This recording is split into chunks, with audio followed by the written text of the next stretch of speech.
Welcome to another program for Speak Up Tampa Bay. This is Speak Up Presents, and today we're talking about sexual discrimination on Wall Street.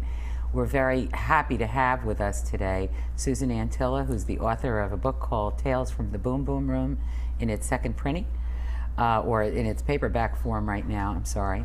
Welcome. I'm glad you made it down here from the snow. Great to be here. We have Edna Broyles, who's a certified financial planner. Welcome. I'm glad you made it. Thank you. And Elizabeth Howarth, who's a certified financial planner and a CIMA. CIMA. What does that mean? Investment Management Analyst. Certified Investment Management Analyst. So we've got all of you. So we were going to talk about sexual discrimination. I know you wrote a book, and why don't you talk to us about that? Tell me what is in that book. Well, it's called Tales from the Boom Boom Room, and there actually is a boom boom room. It was a party room in the basement of a Smith Barney retail office out in Garden City. And basically it's a story of women. There was a boom boom room. There was a boom boom room. Meaning, what was that room used for? The guys in the office called the party room the boom boom room. And they actually listed it in the company phone book under the B's. They were down there often enough that they needed to. And who went there? Who went to the boom boom room? The guys would go down there as early as 10 o'clock in the morning for parties. So it was a well-used room. With women who were employed by the company, or no? With one another. I think the women were not very comfortable, so if they went down once, they typically didn't go down again. Okay, all right, go on, I'm sorry. But the story is really about those women in that office who got started complaining about what was happening, you know, life on Wall Street and life in a retail branch office. They sued the firm and got women all across the country to really get together and start talking about the things that were going on where they really had not been talked about before. And so I traced the story through the book of what was going on. Beginning what year? Well, the suit was filed in 1996, but the women in that office were complaining as far back as 1980, and really nothing was happening. I mean, women would, Pam Martens, who was the lead plaintiff in that suit, complained to the former president of the firm in the 1980s, and just nothing happened. She actually got an aerobics class out of it. That was the way that they would respond to problems. She was complaining about the way they talked to her, or money, or? She complained that the women didn't get equal compensation. She complained about things like the men being taken out on company money to golf outings and the women being told that they couldn't come along. And then a level of vulgarity that we really can't talk about on television. You can talk about anything on cable. Well, thanks for your permission. I'm sorry, you don't have to, but just so you knew that. Well, it's really pretty offensive, and the women would come into the office and the guys would talk about their sexual exploits over the weekend and what they did to women. And we've made a lot of advances in that way. I know women do that now. Sorry to say. This was done, but this, Louise, was done really to make the women feel as uncomfortable as possible in the workplace. And you know, things pranks like sending condoms through the pneumatic tube system and having strippers come into the office and do strip acts. And I mean, this was out in an open office where everybody would see it. A very uncomfortable place to work. A lot worse than just having a pinup calendar. It was a lot worse than that. Yeah. And a very vulgar branch manager who would tell the women, I have guys here who have to pay mortgages, as if the women didn't. I'm going to pay my guys more than that, and if you don't like it, you can try to sue me. Lots of people have tried, and nobody's ever gotten anywhere. Boy, aren't you making an argument for the Equal Rights Amendment that we're still trying to get ratified in the state of Florida. But Edna, you were one of the people involved in this lawsuit. Yes, I was. Tell us about that. Still involved because you will not settle. Well, and there's a reason why you won't. Talk about that. Well, first of all, it's been a long process, and my passion has really been for the other women as well as myself. And the fact of the matter is, we had a lot of support in regards to women around the country after we found out, in fact, it became class action status, because at first we had no idea. At first we quite frankly thought it was a Tampa problem. And then it became a nationwide, and I have been one of 25 of the class action representatives representing 23,000 women nationwide in this particular case. In the case that you're involved. Exactly. What would be the end result for those 23,000 women if you win? Or it finally gets... Well, many of them have settled. There have been monetary settlements for them, and unfortunately many of them cannot talk about it because they have signed off and they are now gagged. And but there'll be money. There will there'll be be some. compensation. There will be some compensation. Has change occurred? Do we know? It's been very limited, very limited. So you mean more cases could be being built as we speak? Well, a lot of things have not changed. Unfortunately, I would like to, after this length of time, more than 9 years in this particular case, I think there have been a number of changes, but I think that there's been a lot that we still have to see. And we're just going to continue to do as much as we can for as long as we need to in order to make those changes. Elizabeth, what do you think about all this? I know you were involved in the case, but you're a financial planner yourself, and you had a hard time becoming one. Well, I did have a hard time being hired, but that historically in the business, the people who have family connections, I was new to Florida, I was over 40, I was a single parent, I was a woman, I was coming out of education, so none of those things would predicate that I would be successful in the business. So yes, I did. But I persisted. My situation is a little different. I rarely take no for an answer when I want yes. So I didn't suffer to the extent that you're talking about with the boom boom room. Yeah, there were, But when you got in the field, what year was that already?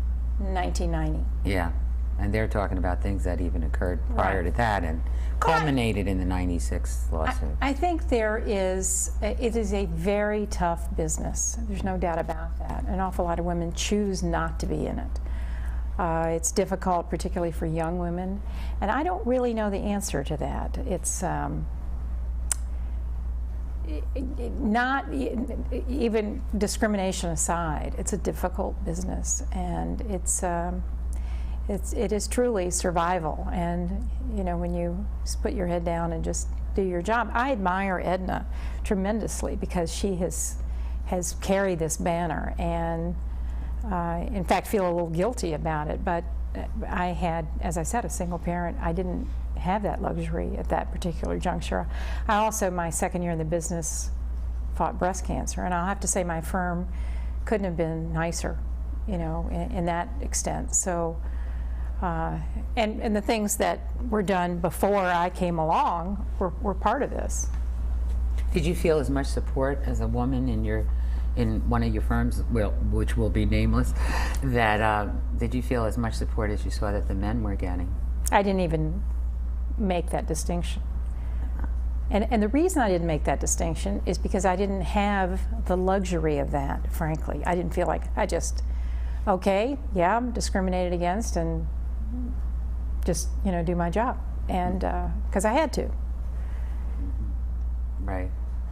Susan, you saw, you're a financial journalist, or a journalist that covers finances for many years. Right. So did you get intrigued by having seen this happen? Did you see the inside of this? How did you come upon wanting to write the book? And well, I've been covering the financial business for 25 years now, and right. I should say, just to back up, although the lawsuit was filed in 1996, some of the incidents, this is not over, and some of the incidents in the book were as late as late 2002. Oh, so my. And I've updated the book for the paperback editions, so I would maintain that this is not over and it's not ancient history. But the way that I got onto the story was completely by accident, and I actually was at a point where I thought, issues about women on Wall Street are not a big deal. I sort of took it for granted, just like Elizabeth does. That's the way it is. But I was a reporter at the New York Times in 1995, and I had just written a story about a company called Oldie Discount Corporation, which was, a discount brokerage firm that was slowly expanding around the country. And I wrote investigative pieces, and I had written about problems that investors were having with Oldie, just investors, sales practice abuses. And I came into the office that day, and my voicemail was overloaded with phone calls from people who all said, "You missed the story." Now, you're a reporter. What do we hate more than having people say, "You jerk, you missed the story"? Right. And all of the calls were from women, and they all said, the real story here is the way this firm is treating us, and we're all getting driven out of the firm. And, you know, my first reaction was to say, well, okay, I've been doing this for, at that point, 17 years. I know women get treated badly. But you probably were unusual being a woman covering finance, weren't you? Oh, I was always the only woman in the room. And Okay. I was accustomed to, you All know, of that, men yeah. who would say, "Oh, honey, do you know the difference between a stock and a bond?" You know, I mean, I was so used to that, and you know, I just was used to it. But I had all these phone calls, and I started calling people back, and they said, "We're being driven out of the firm, and we're the best producers." And you know, I thought, this doesn't sound right. I mean, on Wall Street, they'll take money from a pink polka-dotted kangaroo. I mean, if you're making money, why do that, right? and so I said, prove it to me. And the faxes started coming in with, you know, the commission runs for the best bond, you know, producers. And at the top of the list would be Sally and Susie and Mary. And Sally and Susie and Mary were calling me to say that they were getting run out of the firm. They were getting fired. They were getting transferred 100 miles away. And what do you mean by the top of the list? The lowest amount of... No, they were the best producers. Oh, the best producers, They okay. were the top producers. Okay. And I said, this is an amazing story because it makes no sense in terms of what I have always believed Wall Street to be. Right. And so... You thought money was the great equalizer, or the, the absolutely. production of... Or the generation of money, right? Yeah, Mm-hmm. and in fact, that's the reason really that women were drawn first to going into the retail part of Wall Street, because I think that they really believe this dream that, you know, at least there it's a meritocracy. If I go in and make as much money as anybody else, they're going to keep me.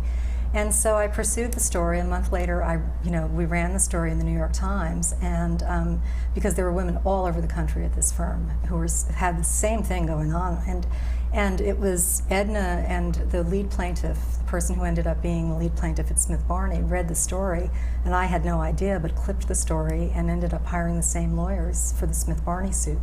And so it was dominoes, but I wasn't looking for the story. The story sort of came and found me. That's one of the times you wish that the media would get credit for something, huh?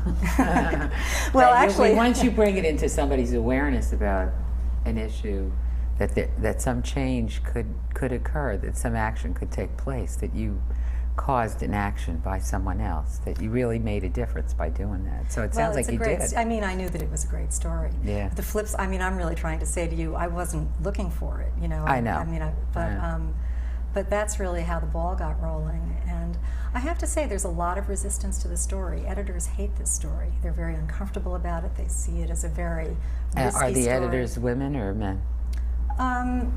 Well, most business editors are men. Men. That's what I thought. Yeah. Mm. So it makes it more difficult. Although that story didn't just run in the New York Times, though. I mean, that ran pretty much. Well, I broke the oldie story in the Times, and then by the time Edna and Pam were ready to go with the Smith Barney suit, I was then at Bloomberg News, and I broke their story at Bloomberg News. And that was a very emotional story. Before they were ready to file, I spent the month before that on the phone trying to talk to women because my editor said, you can go with that story. I knew the suit was coming, and he said, you can go with that story, but you have to corroborate every single thing in that complaint before I'll let you go with that story. And You couldn't just attribute it to the complaint? You had to actually go out. Well, what were you doing? Like you were being the lawyer? Well, sort of, yeah. Yeah. He said, I want you to go out and find somebody independent to tell you that that's going on, because it's such, you know. Oh, right. You could really hurt. Because right, these that's true. allegations are such fiery allegations. And getting people to talk on the phone, these women were so frightened. You know, it would be like getting a CIA clearance to get someone to believe me that I would talk to them off the record, that I wouldn't use their names, that I wouldn't call them at the office. And sometimes I'd go through this whole sort of security clearance with them, and you know, their lawyers would tell them I was okay to talk to. And you know, at 11 o'clock at night, I'd finally get them on the phone. I'd put my son to bed, give him some beefaroni, tell him I had no time for him that night. Right. And I'd get on the phone with them, and they'd start crying, and I'd never get the interview. Wow. I mean, they were distraught. They were terrified. It's not so bad now because they have a sense that there are other people out there like them. And now, what kind of retribution would you get, or did you get any? I mean, you did step forward. Of course, I was eventually fired, as was the lead plaintiff, Pam Martins, and it's because I would come forward, and I went up the chain of command from my branch manager in Tampa, who, quite frankly, I thought was the culprit all along, not realizing that it was really coming from the top management down. And so I put everything in writing. I had been in corporate situations prior to this, and so I thought I was doing the right thing and helping them out by letting them know about this. when in You fact... were being an innocent when you started. Absolutely. Oh, let me change the culture here and help them keep Understand. women. Okay. And knowing how strong they could be. And yet then I went to see other things, and it wasn't the right thing, and so I said, no, we need to make some major changes here. And at that point, I was the #2 producer in that office, and yet, you know, there were youngsters coming in as trainees that were boys, so to speak, and you know, they would get anything they wanted. And so it was a fight all the way up. And at one point, you know, I said this kind of was the straw that broke the camel's back when we had an operational concern, and the branch manager called my husband. And said, tell her to back off, like he could control you, or he should. Exactly. Can't you get her to back off? Am I right? Am I guessing? And Something another like that? female broker who was not married, you know, he threatened to call her dad. Well, yippee. Boy, that would really get us fiery women under control, won't it? Absolutely. But we saw that there were a lot of other women that seriously needed help, and they were not in a position to come forward. And I felt that it was that important to do so. When you saw this article that Susan wrote, tell me what was your reaction? I guess this is what, did that precede your putting everything in writing to your branch manager and taking up the chain of command, or had you already been doing that? Oh no, we had been doing this for years. Oh, you had already? Oh yes, ours started in the 80s actually. And so this had been going on for some time. And so when Susan came involved, and she was very brave to even bring the story forward, and I applaud her to even get it out there, because it's a very serious one, and I hope that everybody will get the message. And I think that men and women alike, you know, would like to see the workplace a better place altogether. Well, we now have so many things, so many, at least the cities and the municipalities and the governments have sexual discrimination policies, and so don't these companies have them written They have by policies, now? but the unfortunate part is they have kangaroo courts. You have to sign a that you will not sue your employer going forward, and the loophole there was the class action status and so forth, that we were able to go forward and quite frankly go as far as we have to try to get some help for the women across the nation. I mean, you had to, wait a minute, you would have to sign something that said, if I find discrimination here, I won't sue you? You have to sign when you initially are employed with the company, any brokerage office, that you will not sue the company. You will actually go into an arbitration situation as opposed to going to court. Okay. But So if you go into arbitration, that doesn't work. You always have the right to go to court. I mean, this is still America, isn't it? No, you don't. Well, and no, it that's isn't the problem. really, now that I think about it. And that's really been the whole problem. It's been a kangaroo court. And we've had problems from the top down, from the bottom up. Is that constitutional, what they've done with that particular It's gone item? to the Supreme Court.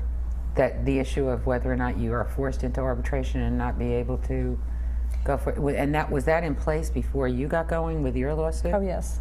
That's been in place forever? Yes. That's interesting. Your thoughts, Elizabeth, on all that? Well, in listening, I certainly see how much better things became when I got into the business. The ultimate is revenge is to do well. But what you're saying, Susan, is that didn't help with, and also you, Edna. So now, even in of 2002, she's still talking about discrimination and so forth, still taking place. I think that's always true. Yeah. And I wonder how much, you know, as Susan said, you just take it for a matter of course and go on. Well, that's what we did. Anybody my age knows that, you know, and I worked for Fortune 500 companies, Fortune 1000 companies, and of course back then there wasn't even any awareness, and nobody was talking about it. We just learned to pretend that a sexual joke went over our heads. We didn't get it. We didn't hear it.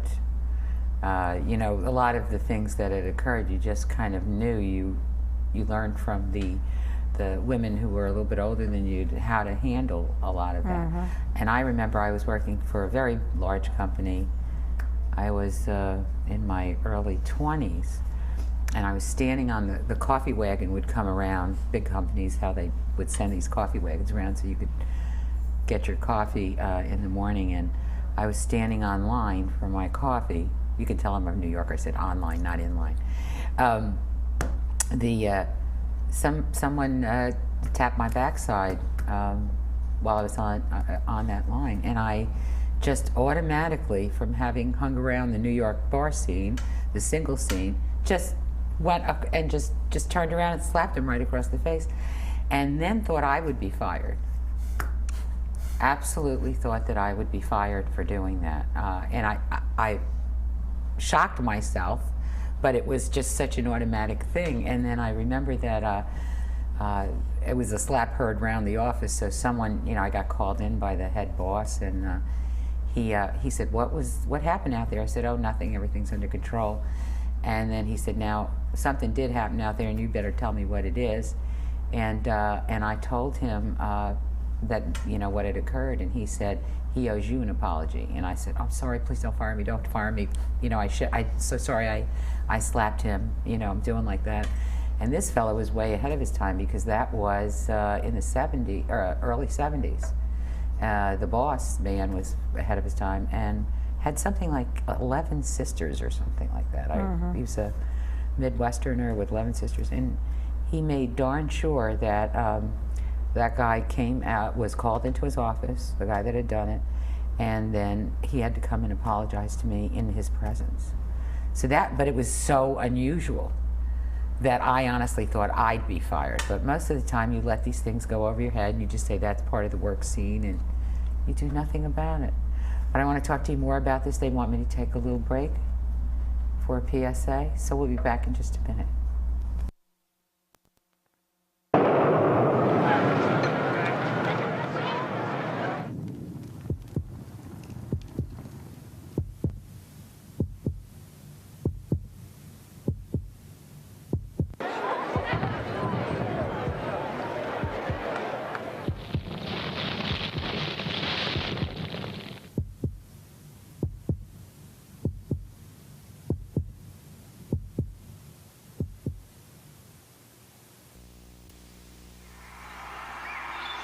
What would you do if you had to choose between the buffalo and the giraffes? Between a flower or an elephant? What would you choose?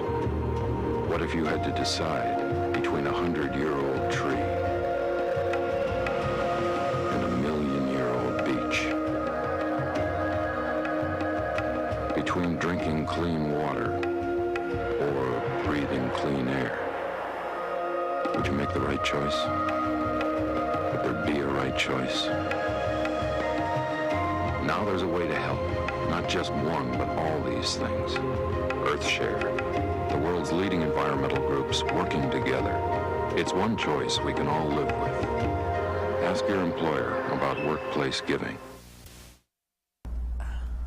Hi, and welcome back to Speak Up Presents. We're talking about sexual discrimination on Wall Street today, and rejoining us are Susan Antilla, Edna Broyles, and Elizabeth Howarth.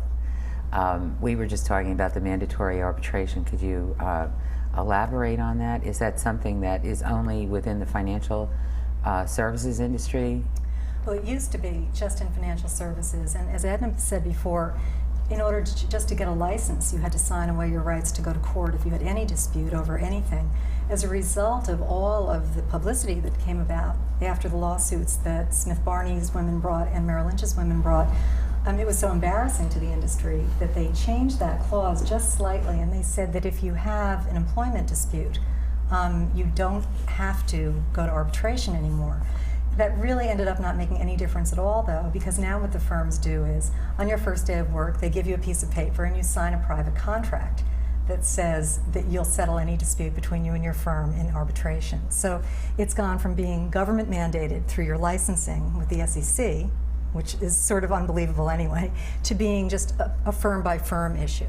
So you're still bound to arbitration. What's your recourse then? You do go to arbitration. Is that has that happened? Do women? Well, they must have to. Well, they have to go. I mean, they have to go.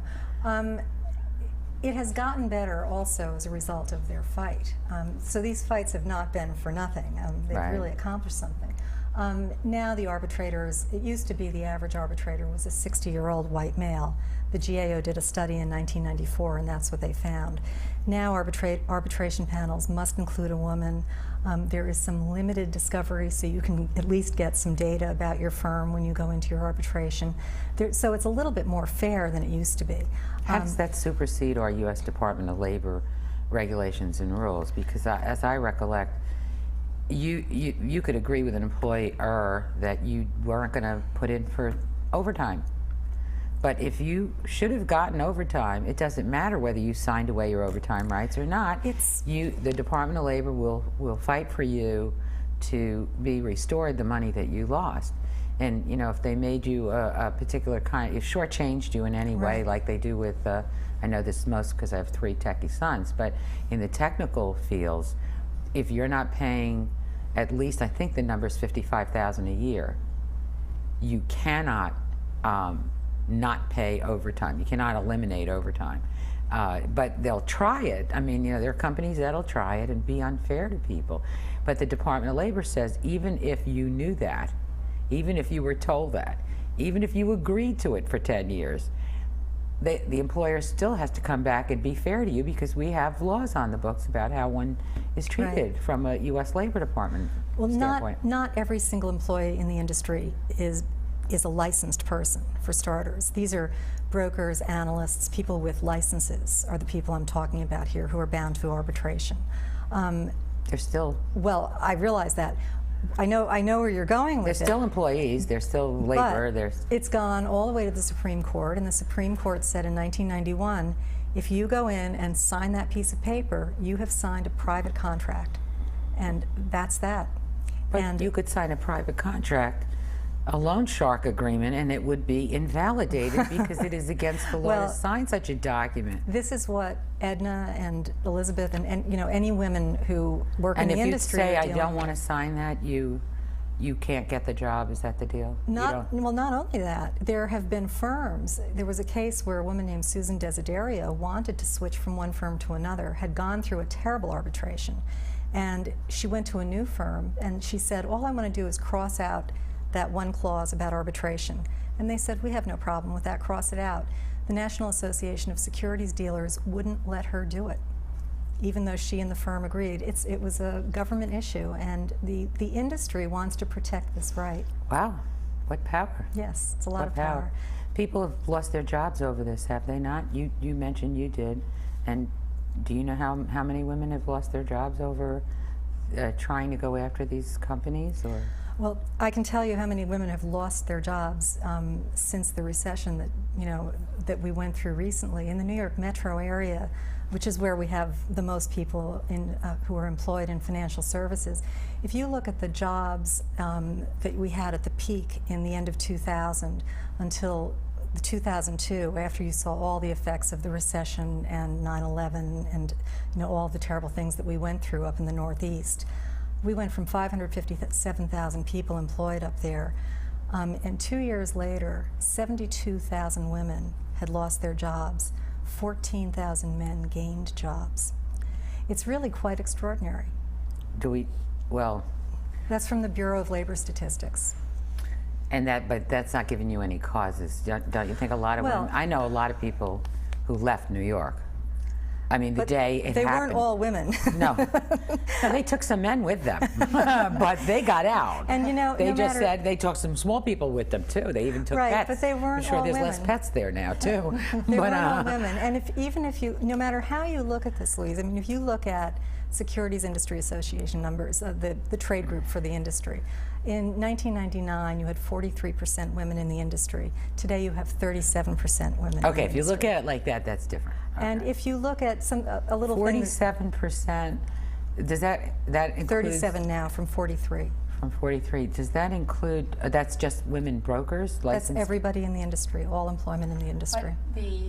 But the most, probably the backup staff is all women, isn't it too? That's exactly right. So maybe we put some men in some secretarial jobs. I'll tell you another thing though. If you look at sales assistants, which are the low-level jobs, people who assist brokers, that's one of the only groups that has seen a rise in employment in the last year in women. How do you account for that? has seen a rise. A rise. More women in those jobs. The Well, I low-level tried jobs. to hire 2 men. They were total washouts, so there you go. So now you're back to women? I'll No, tell you got a I- couple of men working for you, I aren't think you? that, yeah, I can certainly understand your statistics, but I will also tell you that women take it very personally when people lose money. And I think it was the most painful experience I have ever been through to go through 2000, 2001, and 2002. It was a bloodbath in the markets. There were brokers who left right and left just because they didn't feel like they had the tools or they didn't feel like they had the stomach for it. So I understand that some of those people may have been fired, but I also know friends of mine who said, enough is enough. I'd rather work at Nordstrom's. I mean, you know, it's just too stressful and it's too painful. And it's, I'll tell you, as a broker, it is not a 9-to-5 job. It's not even an 8-to-6 job. It's more like a 7-to-10 job, meaning 7 in the morning till 10 at night. That exacts, A little like a TV station. Right. Almost. Exacts a terrible price from young women, from older women who, you know, who have families, family responsibilities. And, you know, there are women who say, my life and my lifestyle and the people in my life are more important. Of course, this sounds like I have no life, which is probably true, but I think that's something that is not readily understood about just the women's psyche through this time period. And I know that's not all of it, but I'll tell you, there were times I certainly thought, oh, I'd rather be anywhere but here. So you'd guess that disparity, that 37% versus 43, did you say? Right.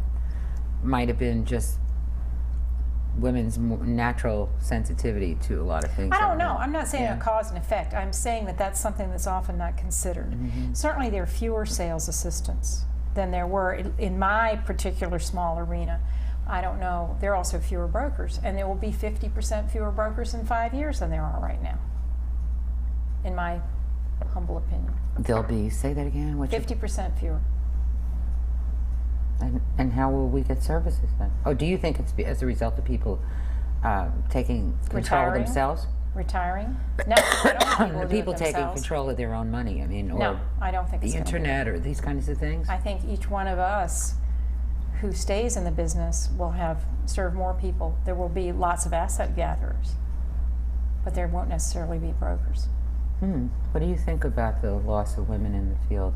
And is that your opinion too, that maybe they just were sensitive to things, or do you think there's more to that story? I think it's a combination. And having seen what many have gone through across the nation, you know, I'd like to think that the reason that we continue to fight this whole thing is so that we can include more women, and that they will come forward, and we will empower more to come forward.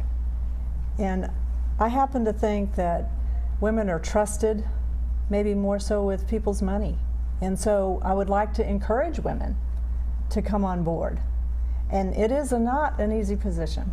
I will tell you that from the very beginning. And I have tried to hire both men and women, and I have been successful at it over the years. In other words, not only do I have an assistant, but I've had interns, if you will, from the University of Tampa and University of South Florida and so forth that have come in, and I've encouraged both men and women over the years to come into it.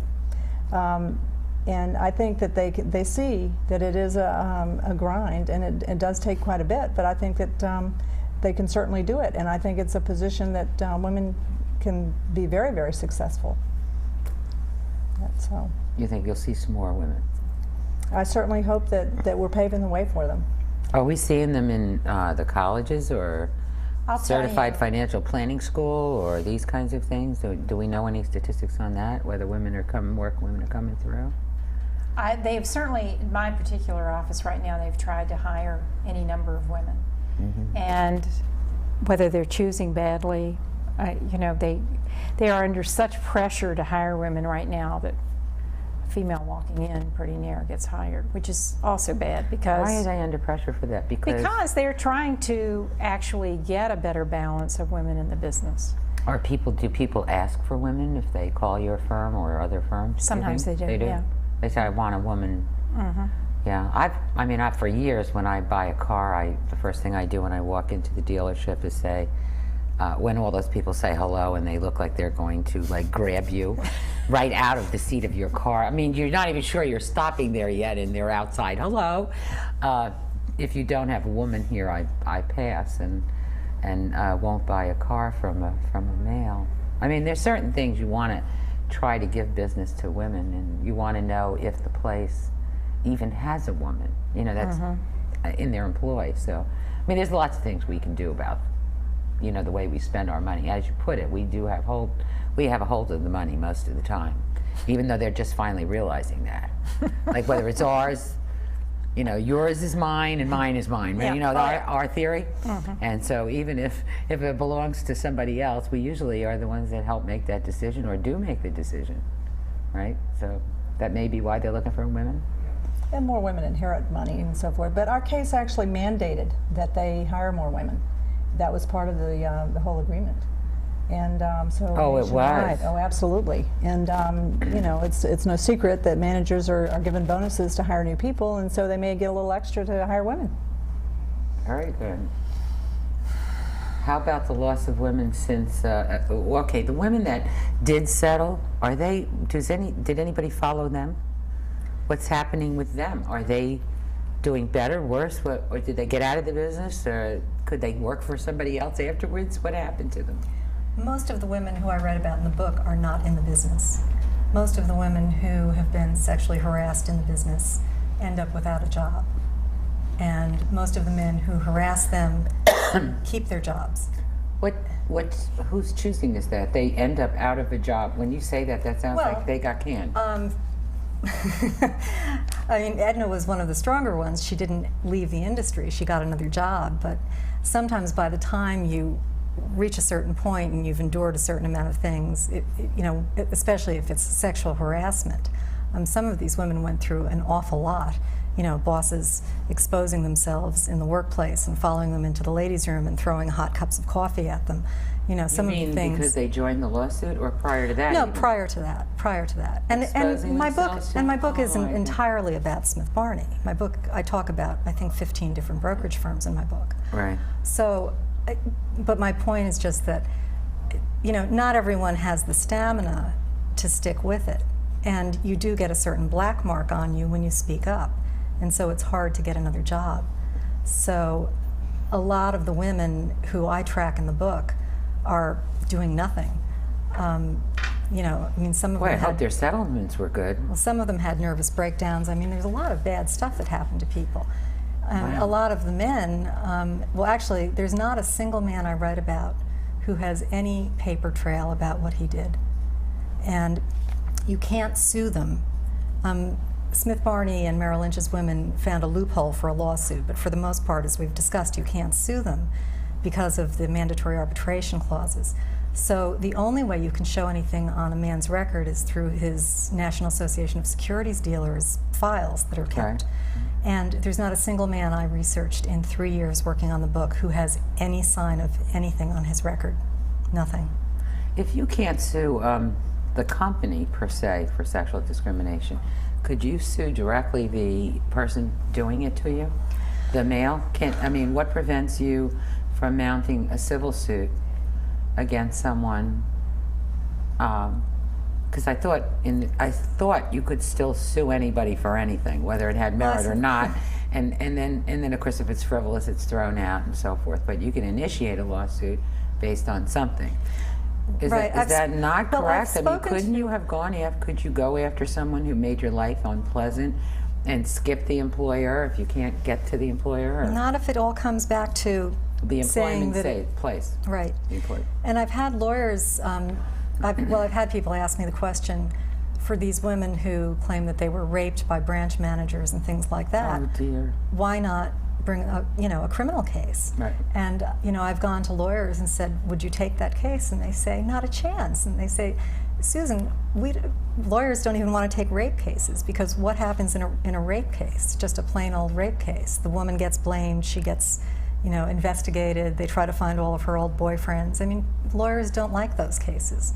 And so you combine this kind of on-the-job situation with a protected branch manager who maybe is producing a lot for the firm. He's going to get protected, and character witnesses will come from within the firm.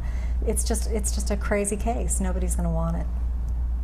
What could women do who are watching this or learning about this? Is there some recommended thing that the rest of us can do to try to help this kind of situation be reversed? What do? We read about 12 cases or 15 cases in your book and say, okay, that's it. I'm not going to those firms anymore if we want to.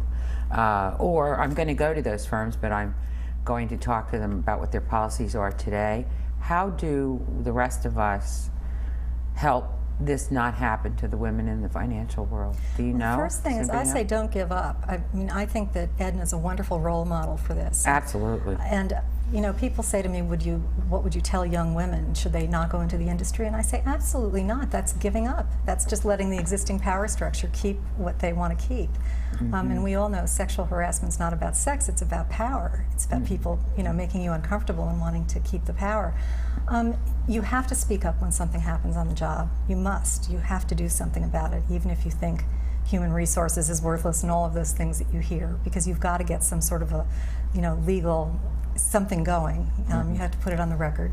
And you have to find out on your first day at work what you're signing, especially now that it's not part of the U4 licensing agreement in the brokerage industry. You've got to take that stack of documents home and read them. Don't just sign them when you're sitting there doing your life insurance and your health insurance. You need to find out what you're getting into and understand what the firm is about. And importantly, this is not the only industry doing this anymore. The rest of corporate America saw what Wall Street was doing with mandatory arbitration and said, what a great idea. And now you can go into any company in any industry today and they can get you to sign away your rights to court. So really everybody should be paying attention to this. I want to know more about what people who aren't going in the industry need to do, but we're going to break for a PSA. We'll be right back. If you give me a fish... Give a man a fish. If you give someone a fish... You feed them for a day. A day. One day. If you give someone a fish, you feed them for a day.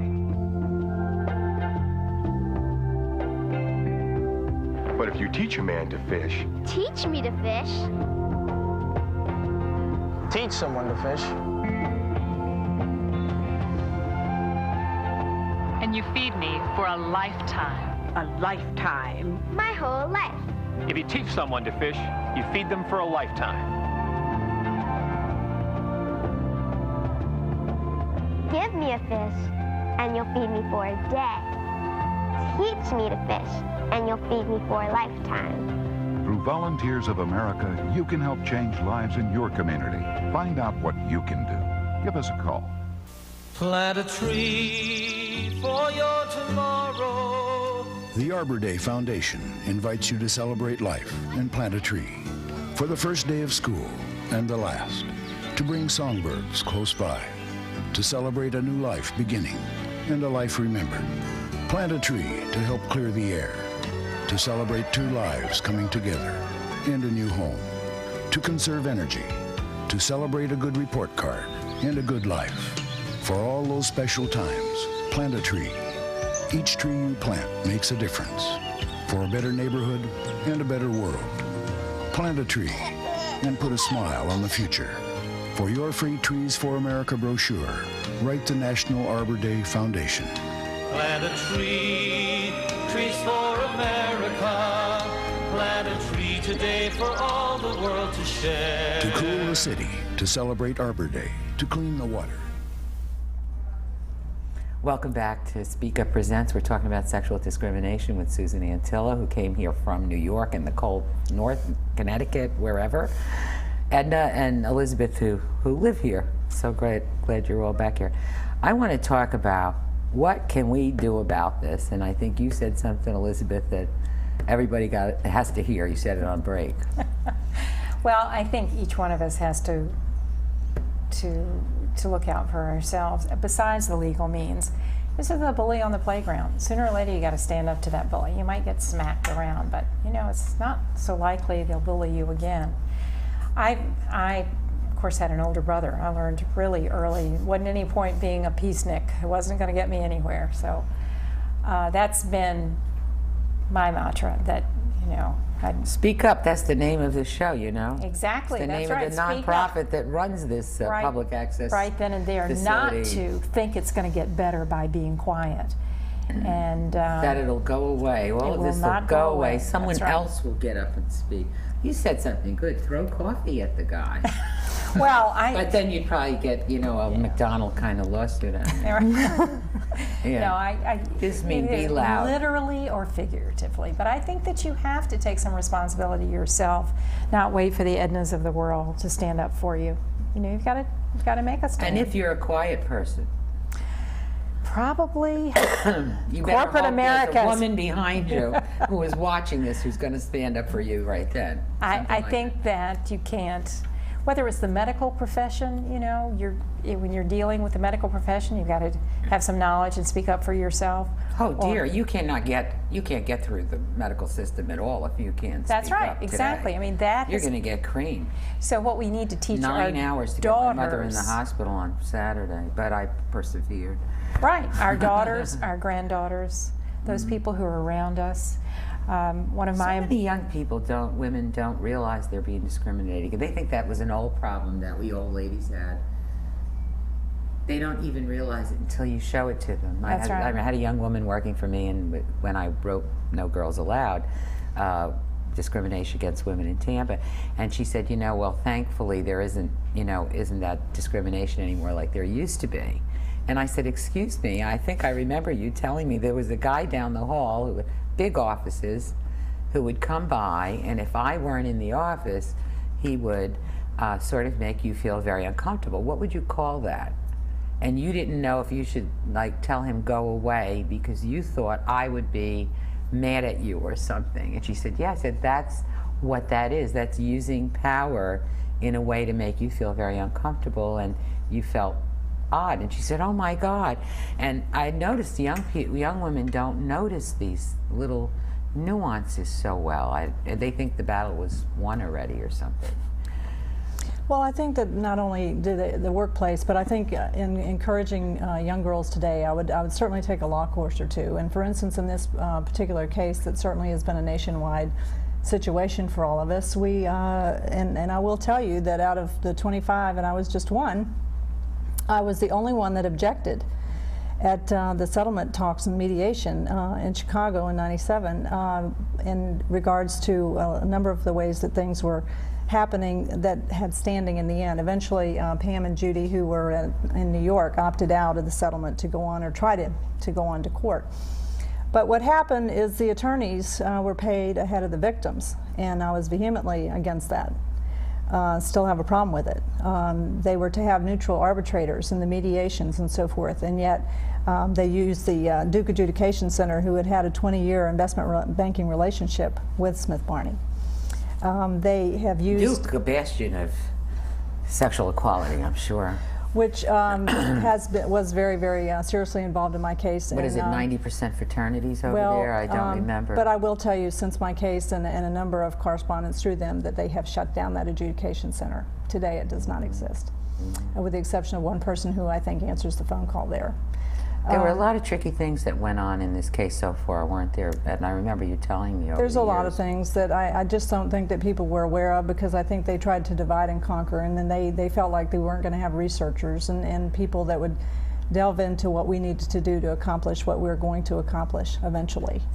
And they had their attorney for the corporate side was Mark Belnick, and as you know, after being with Tyco and so forth, he's been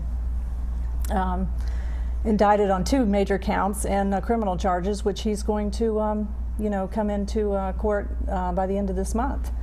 And it wasn't a woman who took him down, was it? You know, just wondering. I quite honestly think in all these cases, it's all been self-inflicted. Do you think, like some of the folks do, I just have to throw this in, and you know I'm going to, and that is, did Martha Stewart just get convicted or let's not put it that way, not convicted. Did she get brought up on charges more because she was a woman than anything else, do you think? Because there are people who are saying, yeah, okay, but what happened to all those men with the SNL, the Enron, the this and that? How come we went after her as hard, or how come she was gone after so hard? What do you think? Is that part of this or not really? Well, I think, first of all, I have to tell you that the truth will always be the truth, regardless of lack of understanding, disbelief, or ignorance. And I've always been about the truth. And I think part of her case had to do with the fact that they didn't think she did. Right. And so I have a problem with that part of it. But on the other hand, I feel like let's decide there's no men who lie. Okay. But no, I'm just saying, given equal things. Having gone through what I have gone through in this particular lawsuit and seen what's happened or not happened, as the case may be, I think that they have certainly used a lot of her case for entertainment value. Well, she's a media draw. There's no question about that. But are you saying quite frankly, more so I think that she has fans on both sides. And I believe that she will continue to have fans on her side as much as not on her side. And I think that what should happen will happen. I think that it will, if she comes forward, and I think that her whole team is going to work very, very hard to exonerate her still. Well, I heard that she had put up on her website, or I read somewhere that she had instantly thanked everyone. Thanked everybody on her website, but she included the words, "I've done nothing wrong," and that they were removed very quickly because her adjudication will be based on whether she's remorseful, and she was still taking, did you see this? I thought that was fascinating. She whips this up on her website and goes, whoops, I better not. I may go to jail for longer than I could think of. I don't know if she can get anywhere on appeal, but it's interesting. They've put all the jurors up. I saw on one of the, or a bunch of jurors have already gone up on TV today to say they stand behind their decision, blah, blah, blah. So there's a lot going on with that. Elizabeth, what do you think about it? Do you think she was picked out more than some of the other folks that we know lately have really done some things, and they're male? I think when you lie, I think the problem with her, and I never thought about it, but Edna has a good point about the entertainment value. Why did her attorneys ever let it go to trial? That, if she had said, okay, I did it, I'm sorry, I pay the money back, and then it'd be over. But the continuing to profess innocence. Remember, she was a stockbroker at one point. That's the biggest problem I think she had, is because everyone knows she knows the rules. It's she not knows like the rules. You don't know the rules. And then bribe, you have your secretary testify against you. That's a tough one. Yeah. But if the truth be told, arrogance was certainly part of it. Yeah. And but insider trading is such an enormous thing. I know in my office, the top producer in an office once where I was fired right on the spot for insider trading. I mean, it was just nothing to be done. So. Right. Yeah, that's kind of a really bad thing. It hurts an awful lot of people. Do you think, because you've been reporting on this for a long time, I mean, in the whole financial area, do you think Martha got picked out more than if she were a guy? I think before all of this happened, she was always picked on and picked apart, maybe more because she's a woman. But she, if she broke the law, as the jurors said, and that's what they said, I think the law is the law. So, and you have to remember too, we're in an era right now where we're looking at a lot of people in corporate America. She's not the only trial in town up where I live right now. It's who do you have up there now? Oh, the Regas trial is going on, and the Kozlowski trial is wrapping up, and we've got Frank Quattrone is coming back. It's pretty busy. You've got a lot to work on, don't you? So, really do. So it's really an era where we're looking at executives. So I don't think we're picking on her. This has been going like a really fast hour, and I'm so glad you came to town, Susan. And you're going to be speaking to the Network of Executive Women tomorrow on their Executive Women of the Year award, and I think Business and Professional Women get to see you the next day. And Right. we really appreciate that so much. I think they just told me I have about 3 minutes, and if there's a parting thought you'd like to do a minute apiece on, that would be great, or like 42 seconds, because I want to thank, this is public access television, this is Speak Up Tampa Bay Community Network, and we have on our crew here a couple of volunteers. We have Travis, who's floor directing, correct? Was it Travis? Yes. Thank you. And behind me is Mark Carbott, who's one of my staff, and we have staff and volunteers in the control room. Freddie, Mary, and Dan are back there. I want to thank all of them. This is how a show gets put on here, and you can get to put on your own show too, so you just call us down here. But parting thoughts? I think each one of us has to take some personal responsibility. I take my hat off to those women who really have gone above and beyond the call of duty to make it better for all of us. Appreciate it. Edna? I would echo the same thing. I think you have to just continue on and do the right thing, and everything will eventually come to what it should be. I truly believe. Women need to be encouraged to speak up. They need to be encouraged to speak up, and they need to do it now. And they need to encourage others of all ages to do the same thing right away. And I think that there's a lot of men out there as well applauding, you know, to see the right thing done, because let's face it, when you help women, you help men as well. Oh, you always help men when you help women. And I think most of the young men know that deal, because women in charge are usually much more understanding than men have been, or notoriously, although there's a lot of men coming up that have sensitivities to family issues and all kinds of things that we wish them to have. But I think you're really right about that. Susan, a parting thought? It's really the same thing. It's so important to speak up. And the women I have talked to who have the most regrets are the ones who sign gag orders and who feel that they've betrayed women and are disappointed in the end. You know, I just did a program for another group that you and I belonged to the other day, and I almost have to end with Irma Bombeck's quote again, because it just seems like the right one. Is it right? Yeah. I mean, I did quote Bella extensively, of course, but this I have to say. Irma Bombeck said, "Seize the moment. Try to remember all those women on the Titanic who passed up the dessert cart." So when the time is now, we all really need to be doing that. I appreciate very much again that you came, and I hope that we see you all next week with Speak Up Presents. Good night.